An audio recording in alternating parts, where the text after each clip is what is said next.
अगली खबर का रुख कर लेते हैं देहरादून से खबर। जहां निवेश के प्रस्तावों की श्रेणी तय की जाएगी। प्रस्तावों की प्राथमिकता के आधार पर श्रेणी को तय किया जाएगा। विभागीय स्तर पर प्रस्तावों की ग्राउंडिंग समीक्षा होगी। कई क्षेत्रों में विभागीय अधिकारी निवेश की ग्राउंडिंग पर प्राथमिकता से फोकस कर रहे हैं। तो निवेश के प्रस्तावों की श्रेणी तय की जाएगी। प्रस्तावों की प्राथमिकता के आधार पर श्रेणी तय होगी। विभागीय स्तर पर ग्राउंडिंग की समीक्षा होगी। कई क्षेत्रों में विभागीय अधिकारी निवेश की ग्राउंडिंग पर प्राथमिकता से फोकस कर रहे हैं। ज्यादा जानकारी ले लेंगे। सोनू लगातार हमारे साथ जुड़े हुए हैं। सोनू, अब उत्तराखंड में निवेश के जो प्रस्ताव आए हैं उनकी अलग अलग श्रेणियां तय की जाएगी और किस हिसाब से पूरा सिस्टम काम करेगा?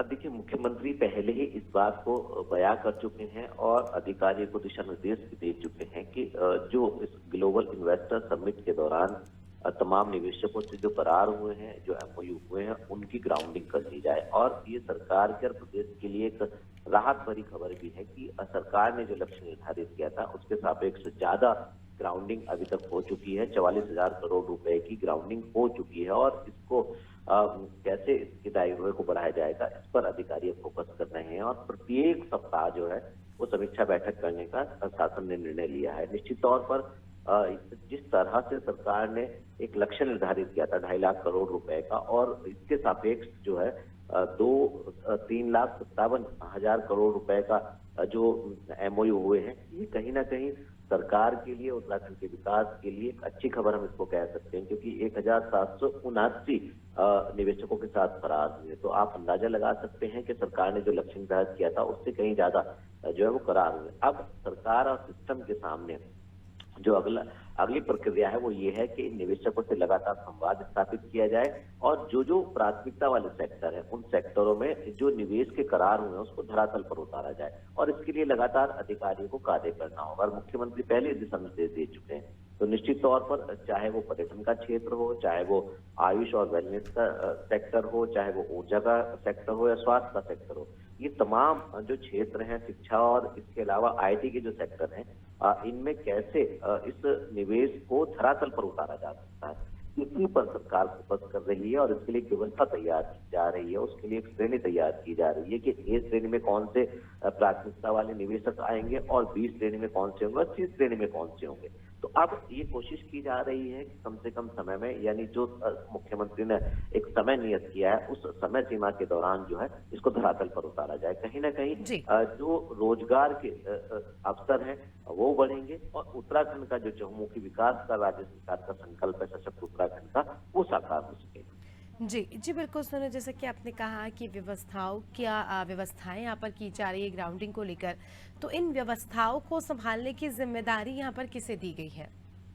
अब देखिए, ये अपने आप में एक अहम सवाल है। शासन के जो उच्च स्तरीय अधिकारी हैं, मुख्यमंत्री के जो सचिव स्तर के आईएएस सीनियर अधिकारी हैं, अपर मुख्य सचिव है, मुख्य सचिव हैं, खास तौर पर जो ये उच्च स्तरीय अधिकारी की टीम है, इन्हीं को मुख्यमंत्री दिशा निर्देश देते हैं। और इन्हीं के जो सहयोगी टीम होती है, जो जूनियर आईएएस अधिकारी होते हैं, वो संयुक्त रूप से इस तरीके की जो शासकीय प्रक्रिया है उसको आगे बढ़ाते हैं।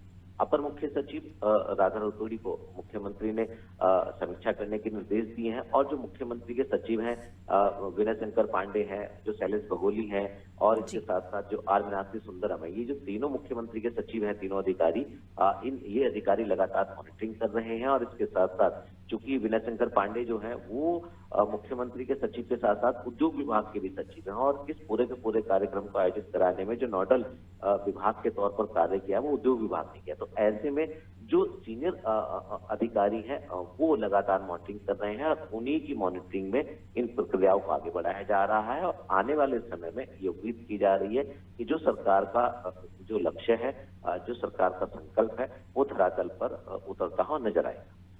बिल्कुल। और क्योंकि काम भी बड़ी तेज़ी से हो रहा है, व्यवस्थाओं के भी पुख्ते इंतज़ाम हैं और सचिवों को इसकी व्यवस्था की जिम्मेदारी दी गई है और काफ़ी ज़्यादा हम कह सकते हैं कि मुख्यमंत्री का भी इस पूरे मामले में इंटरफेरेंस है। तो अब देखना खास होगा कि पूरे निवेशकों की ग्राउंडिंग कब तक होगी, क्योंकि जितनी जल्दी ग्राउंडिंग होगी उतनी जल्दी काम होगा और इसका रिजल्ट हम देख सकते हैं कि उत्तराखंड में बड़े बड़े बदलाव, बड़े बड़े विकास के आयाम हमें देखने को मिलेंगे। बने रहिए हमारे साथ सोनू, जल्दी आपका रुख करेंगे।